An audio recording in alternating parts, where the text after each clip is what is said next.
Kolkata night Riders IPL এর শক্তিশালী দল, তাদের অবস্থা দেখেন। তিনবারের চ্যাম্পিয়ন, তবে এবার একটা মাত্র জয়ের জন্য কিভাবে তরপাচ্ছে।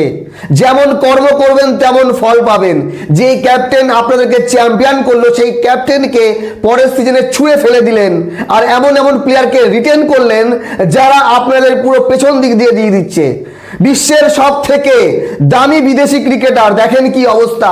25 কোটি 20 লক্ষের ক্যামেরুন গ্রিন।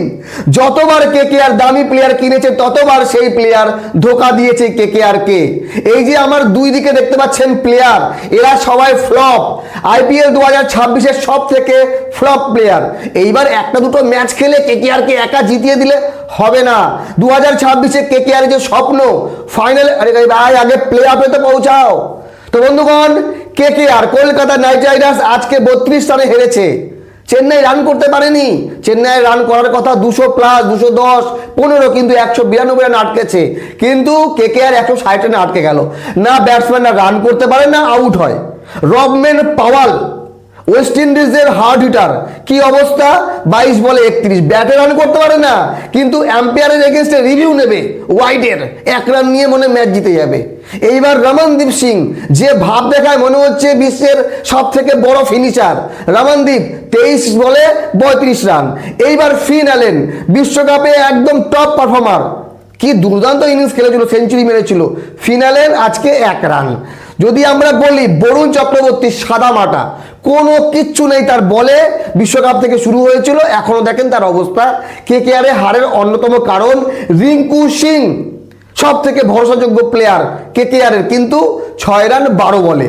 চিন্তা করছেন কি অবস্থা। আজিঙ্ক্য রাহানে ক্যাপ্টেন, আইপিএল এর ইতিহাসে এই সিজনে সব থেকে সস্তা ক্যাপ্টেন, কিন্তু তার পারফরমেন্স নাম্বার 1 আছে ভাই। যে যাই বলুক, আজিঙ্ক্য রাহানে তার মতন খেলে যাচ্ছে। এইবার আসেন ক্যামেরুন গ্রিন, আজকে বল হাতে 2 ওভারে রান দিয়েছে 30, চিন্তা করেন, আর ব্যাট হাতে 1 বলে 0। এইবার হচ্ছে বৈভব অরোরা, যে কিনা নিজেকে বলেছে কেকেআর এর বুমরা। সেই বুমরা 5 ম্যাচে রান খেয়ে গেছে প্রায় 200 প্লাস, 250 রান খেয়েছে। আজকে 55 রান খেয়েছে 4 ওভারে, চিন্তা করেন, 13.75 প্রতি ওভারে। তো কেকেআর এর হারের কারণ একজন প্লেয়ার না, প্রত্যেকেই। ওভারঅল কেকেআর এর প্লেয়াররা একের পর এক বাজে খেলছে, আর কেকেআর কে হারতে হচ্ছে। এইবার কেকেআর যদি টানা বাকি সব ম্যাচ জেতে তাহলে সুযোগ আছে, কিন্তু জিতবে না, হারবে। আরো 1-2টো ম্যাচ হারবে বা 1-2টো ম্যাচ জিতবে। এইবার যদি বলি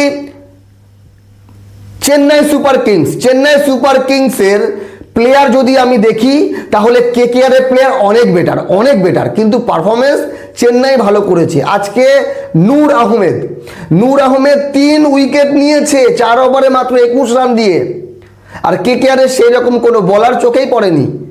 তো এইবার কথা হলো যে 5 ম্যাচে 4 হার 1টি ড্র। ক্যামেরুন গ্রিনের একদম 3 থেকে 6 নম্বরে ব্যাটিং অর্ডারে চলে আসা, সুনীল নারিনকে আবার টপে নিয়ে আসা, জাস্ট এক কথায় যা ইচ্ছে তাই হয়ে গেছে কেকেআর।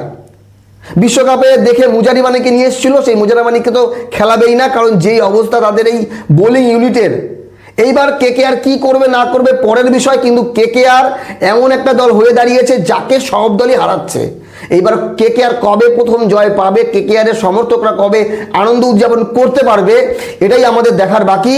আগামীকাল আরসিবি এবং এলএসজি, লখনৌ সুপার জায়ান্টসের মোটামুটি মিডিয়াম খেলা হচ্ছে, কোনো ম্যাচ জিতছে কোনো ম্যাচ হারছে, কিন্তু আরসিবি একটা ম্যাচ হেরেছে রাজস্থানের কাছে, সেই রাজস্থান আবার হেরে গেছে সানরাইজার হায়দ্রাবাদের কাছে। তো আগামীকাল আরসিবি এবং লখনৌর ম্যাচ। তবে চেন্নাই সুপার কিংস 4 পয়েন্ট কমসে কম অর্জন করলো। এইবার দেখার বিষয় কেকেআর কবে 4-6 পয়েন্ট নিয়ে পয়েন্ট টেবিলের 5-6 নম্বরে আসে, নাকি পয়েন্ট টেবিলের নিচে থেকে টুর্নামেন্ট শেষ করবে।